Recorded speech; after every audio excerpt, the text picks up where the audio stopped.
The Beast in the Cave by H.P. Lovecraft. Public domain. The horrible conclusion, which had been gradually obtruding itself upon my confused and reluctant mind, was now an awful certainty.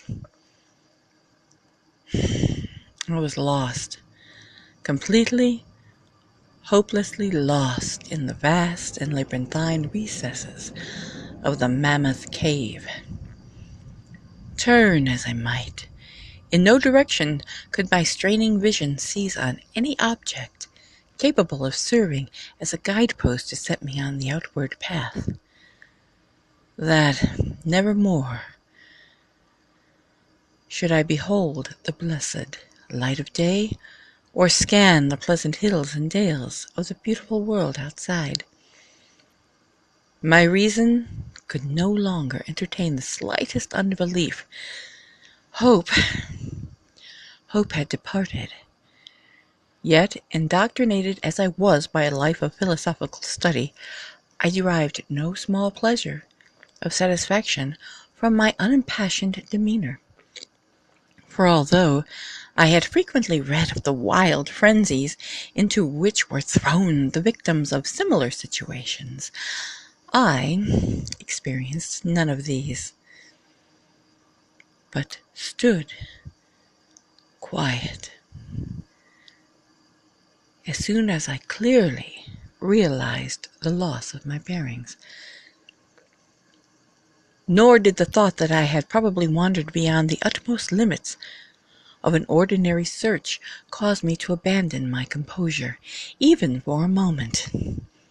If I must die, I reflected, then was this terrible yet majestic cavern as welcome a sepulchre as that which any churchyard might afford?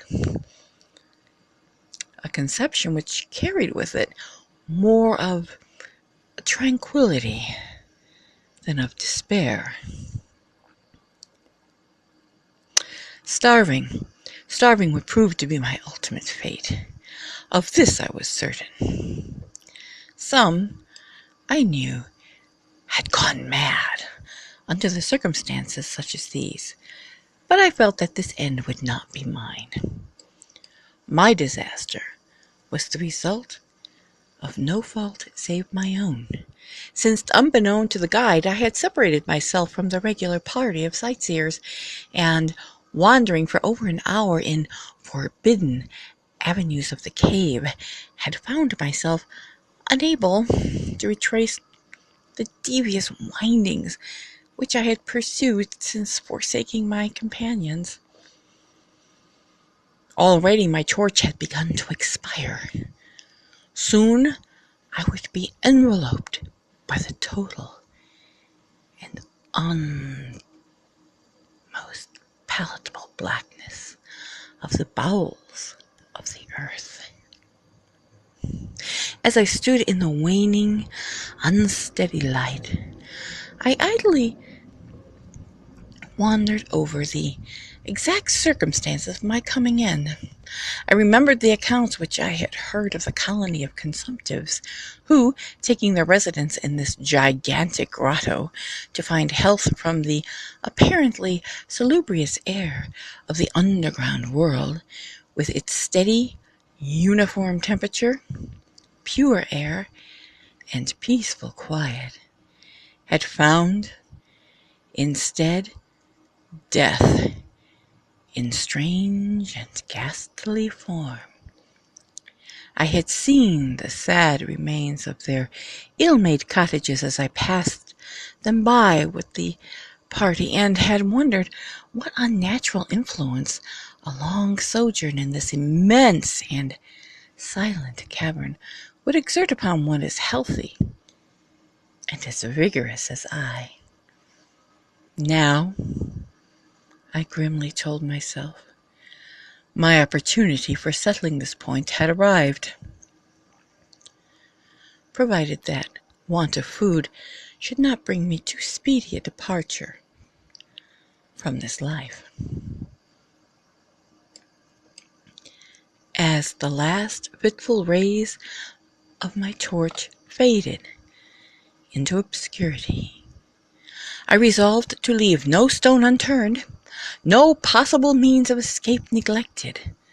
So summoning all my powers, possessed by my lungs, I set up a series of loud shoutings in the vain hope of attracting the attention of the guide by my clamor. Yet, as I called, I believed in my heart that my cries were to no purpose, and that my voice, magnified and reflected by the numberless ramparts of the black maze about me, fell upon no ears save my own. All at once, however, my attention was fixed with a start as I fancied that I heard the sound of soft approaching steps on the rocky floor of the cavern. Was my deliverance about to be accomplished so soon? Had, then, all my horrible apprehensions been for naught? And was the guide, having marked my unwonted absence from the party, following my course and seeking me out in this limestone labyrinth? Whilst these joyful queries arose in my brain, I was on the point of renewing my cries in order that my discovery might come all the sooner, when in an instant my delight was turned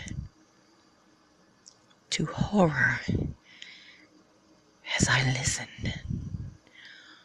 For my ever-acute ear, now sharpened in even greater degree by the complete silence of the cave, bore to my benumbed understanding the unexpected and dreadful knowledge that these footfalls were not like those of any mortal man.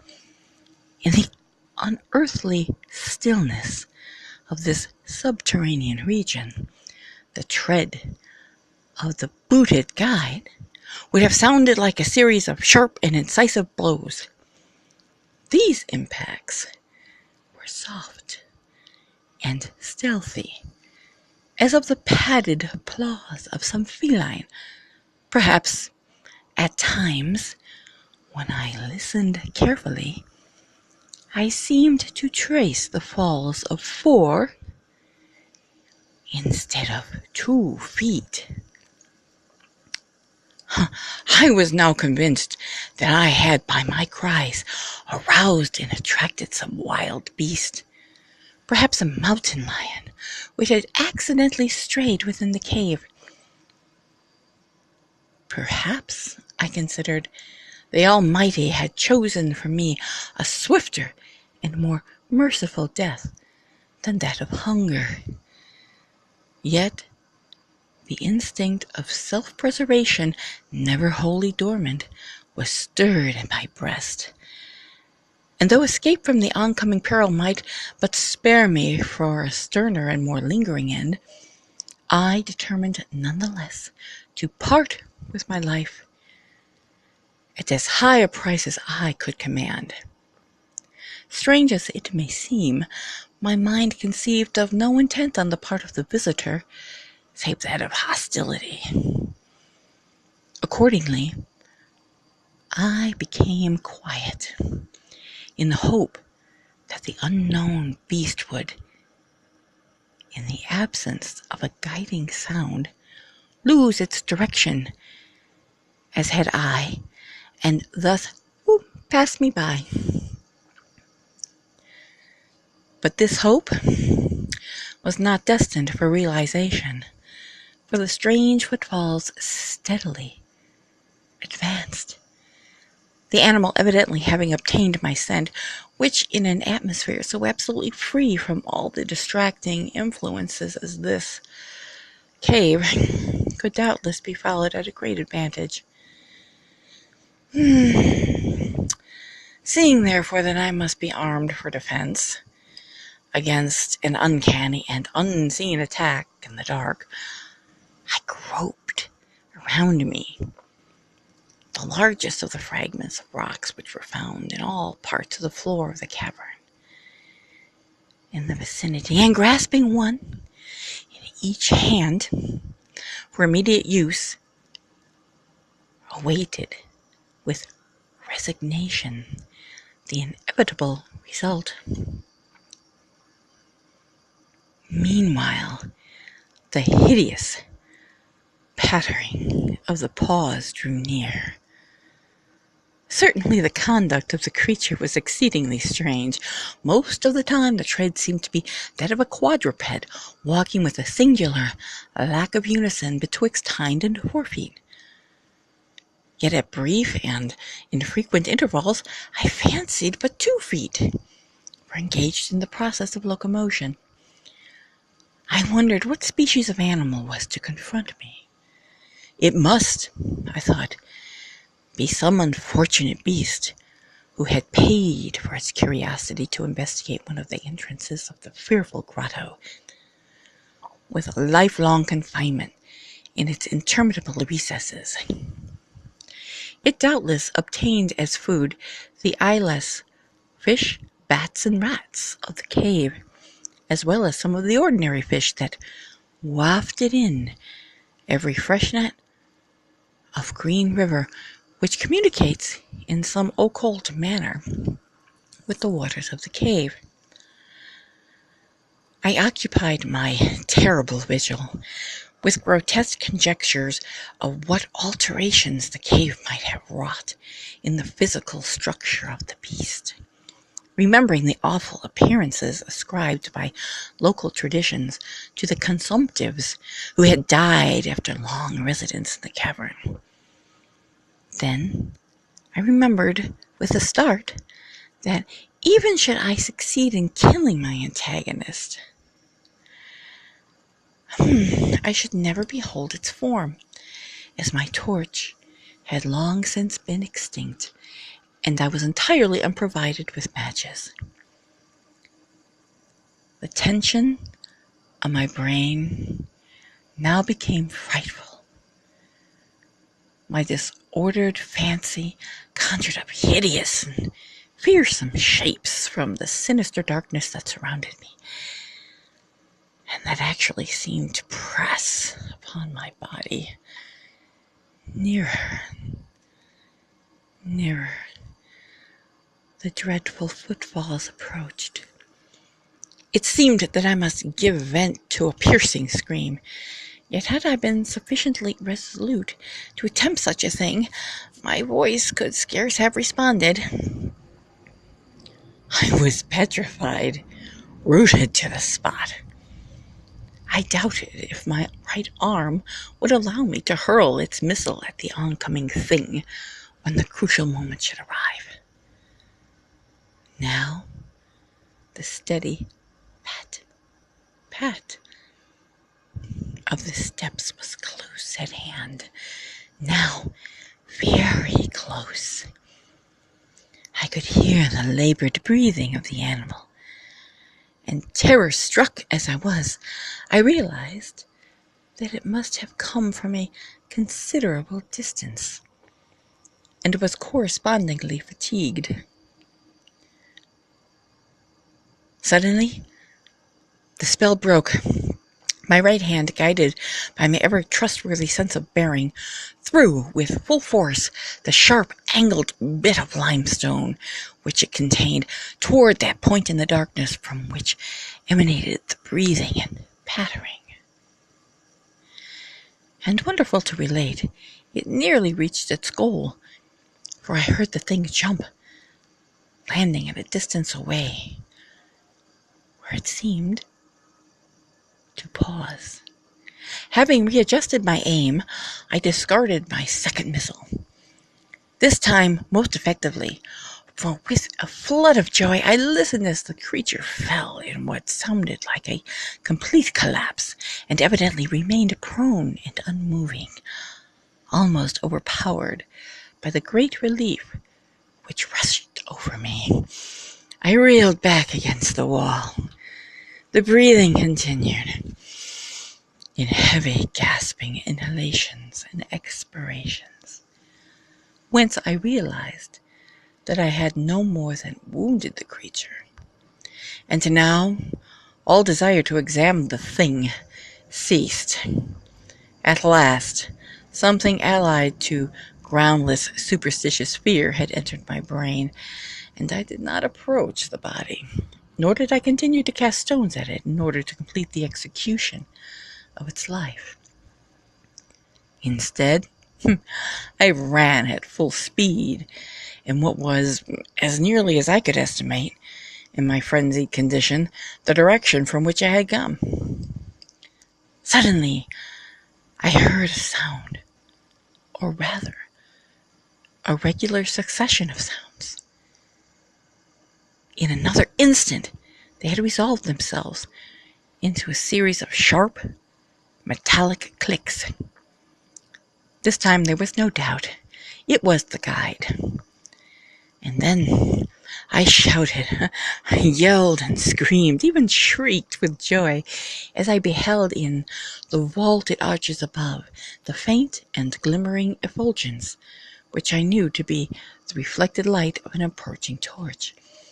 I ran to meet the player, and before I could completely understand what had occurred, was lying on the ground at the feet of my guide, embracing his boots and gibbering. Despite my boasted reserve, in a most meaningless and idiotic manner, pouring out my terrible story, and that at the same time overwhelming my auditor with the protestations of gratitude. At length, I awoke to something like my normal consciousness. The guide had noted my absence from the arrival of the party at the entrance of the cave, and from his own intuitive sense of direction, proceeded to make a thorough canvass of the by-passages just ahead of where he had last spoken to me, locating my whereabouts after a quest about 4 hours. By the time he related this to me, I, emboldened by his torch and his company, began to reflect upon the strange beast which I had wounded but a short distance back in the darkness, and suggested that we ascertain by the rushlight's aid what manner of creature was my victim. Accordingly, I retraced my steps, this time with the courage born of companionship, to the scene of my terrible experience. Soon we descried a white object upon the floor, an object whiter even than the gleaming limestone itself. Cautiously advancing, we gave vent to a simultaneous ejaculation of wonderment, for of all the unnatural monsters either of us had in our lifetimes beheld, this was in surpassing degree the strangest. It appeared to be an anthropoid ape of large proportions, escaped, perhaps from an itinerant menagerie. Its hair was snow white, a thing no doubt due to the bleaching action of a long existence within the inky confines of the cave. But it was also surprisingly thin, being indeed largely absent, save on the head, where it was a such length and abundance that it fell over the shoulders in considerable profusion. The face was turned away from us, as the creature lay almost directly upon it. The inclination of the limbs was very singular, explaining the alternation in their use, of which, I had before noted, whereas the beast sometimes used all four, and on other occasions, but two in its progress. From the tips of the fingers or toes, long nail-like claws they extended. The hands or feet were not prehensile, a fact that I ascribed to the long residence in the cave which, as I had before mentioned, seemed evident from all-pervading and almost unearthly whiteness, so characteristic of the whole anatomy. No tail seemed to be present.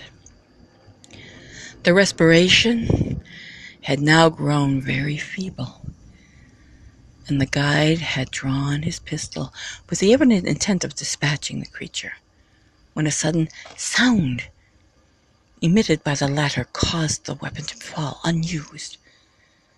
The sound was unnatural, but difficult to describe. It was not like the normal note of any known species of simian, and I wondered if this unnatural quality were not the result of a long, continued, and complete silence, broken by the sensations produced by the advent of a light, a thing which the beast could not have seen since its first entrance into the cave. The sound, which I might feebly attempt to classify as a kind of deep-toned chattering, was faintly continued. All at once, a fleeting spasm of energy seemed to pass through the frame of the beast. The paws went through a convulsive motion, and the limbs contracted. With a jerk, the white body rolled over so that its face was turned in our direction. For a moment, I was so struck with horror at the eyes thus revealed that I noted nothing else. They were black, those eyes, deep jetty black, in hideous contrast to the snow-white hair and flesh. Like those of other cave denizens, they were deeply sunken in their orbits and were entirely destitute of the iris. As I looked more closely, I saw that they were set in a face less prognathous than that of the average ape, and infinitely more hairy. The nose was quite distinct. As we gazed on the uncanny sight presented to our vision, the thick lips opened, and several sounds issued from them, after which the thing relaxed